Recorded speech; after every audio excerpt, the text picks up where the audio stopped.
ভালো স্যার তার মুখ দেখবেন না বলেছেন, তাই জন্য মুখে এক বিশেষ ধরনের মাস্ক চড়িয়ে নিশ্চিন্তে শুয়ে পড়ল বুলি। এদিকে এভি সারা রাত্রি বাড়ির প্রতিটা কোণায় ঘুরে ঘুরে কথাকে খুঁজে চলেছে।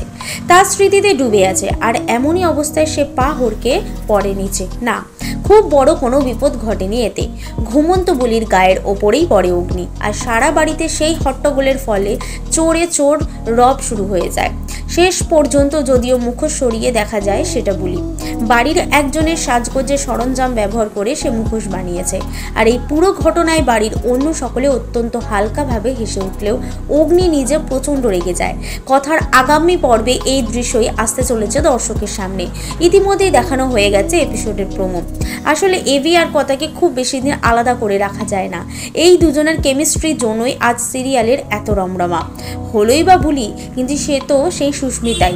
যেই সাহেব আর সুস্মিতাকে নিয়ে ক্যামেরার পিছনেও দর্শকের উৎসাহের শেষ নেই। সিরিয়ালে তাঁদের কেমিস্ট্রি ছাড়া আর কিভাবে ভালো লাগতে পারে নিয়মিত দর্শকদের। যতই তাদের ঘনিষ্ঠ দৃশ্য নিয়ে কিছুদিন চিৎকার চেঁচামেচি করেছে দর্শক, তারাই আবার 2 দিন কথাকে দেখতে না পেয়ে 2 দিন আগে পরিচয় হওয়া বুলির সাথে অগ্নির মিল করানোর জন্য উঠে পড়ে লেগেছেন। মন্দিরে পুজো পর্যন্ত দিয়ে আসছেন তারা। এবার বুলি কি ফিরে আসবে কথা হয়ে, নাকি বুলির সাথে এরপরে মিল দেখানো হবে অগ্নির? উত্তরটা সময় দেবে।